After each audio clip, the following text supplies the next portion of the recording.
ساری خرابیوں کی جڑ معاف رکھنا یہ چہرہ ہوتا ہے. جب مرد کا بھی چہرہ کھلا ہوتے، عورت کا بھی آنکھیں چار ہوتے، گپ شب بھی ہانکتے رہیں، تو پھر کون سا پردہ؟ باقی پردے کا فائدہ کیا ہے؟ لہذا اللہ فرماتا ہے کل مومنات سے کہہ دو یدلین علیہن من جلابیبہن، ان سے کہو کہ چادریں یوں ڈھیلی لٹکا لیں آخر میں فلا یعرفن، تاکہ پہچانی نہ جا سکے. اور ظاہر ہے کہ جب تک چہرہ چھپا نہ ہوگا اس وقت تک کیسے پہچانی نہیں جا سکیں گی. چہرہ کھلے تو فوراً پتہ چل جاتا ہے یہ فلانی ہے وہ فلانی ہے. لہذا پردہ جو ہے چہرے کا پردہ بھی ہونا چاہیے، اصل پردے کا مقصد تب پورا ہوتا ہے. جی قبلہ یہ فرمائیں کہ صدقہ کی اقسام میں سے بہترین صدقہ کی کون سی قسم ہے؟ وضاحت فرمائیں. بہترین قسم صدقے کی وہ ہے کہ جس کو صدقہ دینے اس کی ضرورت کو دیکھیں. اس نے روٹی کھانی، آپ اس کو شربت پلائیں، کیا فائدہ؟ اس کو پیاس لگی ہوئی، آپ اس کو گوشت پیش کریں، کیا فائدہ؟ اس کو کپڑے کی ضرورت ہے، آپ اس کو گوشت پیش کریں، کیا فائدہ؟ مستحق کو دیکھیں کہ مستحق کو کس شے کی ضرورت ہے. اور میں نے ابھی تقریر میں عرض کیا تھا کہ خدمت خلق سے بڑھ کر کوئی عبادت نہیں.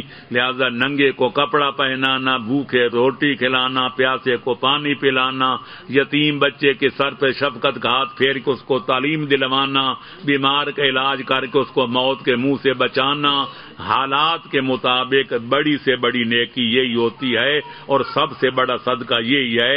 یہ جو کہا کہ کالے رنگ کا بکرا لو تو اس کو جا کر قبرستان میں ذبح کرو، تو اس کو جنگل میں جا کر پھینک دو تاکہ کتے بلے کھا جائیں، کیا صدقہ ہے؟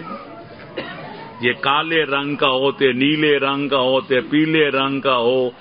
کم از کم بکرا آج ماشاءاللہ کل مجھے پتا چلا کہ گوشت منگوایا گیا 400 کلو کا اپنا اس کی نرخ ہے، تو 4-5 ہزار میں چھوٹا سا بکرا ملتا ہے.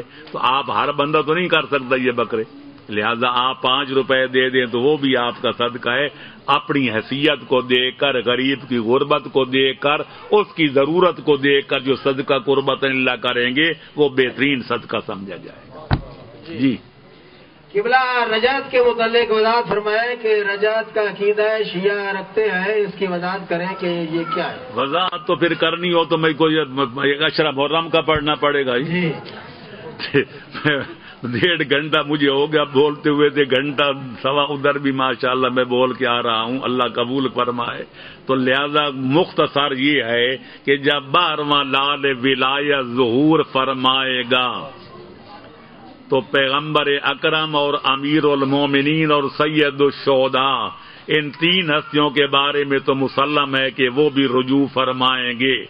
اور اس کے علاوہ جو مومن کامل دنیا میں حسرت لیتے مر گئے کہ یا اللہ میں ہمیں زمانہ کی زیارت کرا، تو یا اللہ ان کی ہمیں شہنشاہی دکھا، ان کامل الایمان مومنوں کو بھی خدا دوبارہ زندہ کرے گا.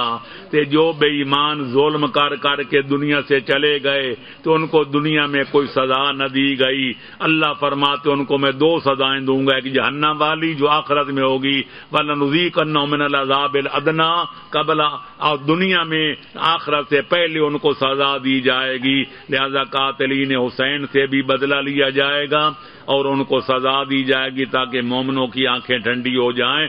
باقی رہ گیا یہ کہ پورے ائمہ تحرین دوبارہ آئیں گے یا نہیں آئیں گے، یا بعض آئیں گے یا بعض نہیں آئیں گے. تفصیلات میں اتنا اختلاف ہے کہ علامہ مجلسی جیسے، علامہ شبر جیسے بزرگ بھی یہ کہہ کے خاموش ہو گئے کہ الاولی والافضل الایمان بذالک مجملا وایقال التفاصیل الیہم علیہم السلام. اجمالا عقیدہ رکھنا چاہیے.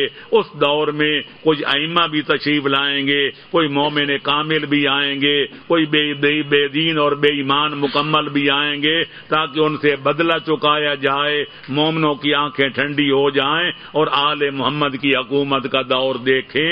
یہ ہے اس کا مختصر. تفصیلات انہی کے حوالے کرنی چاہیے جنہوں نے یہ چیزیں بیان فرمائی ہے. جی قبلہ سوال ہے کہ کچھ لوگ جنات کے وجود کے قائل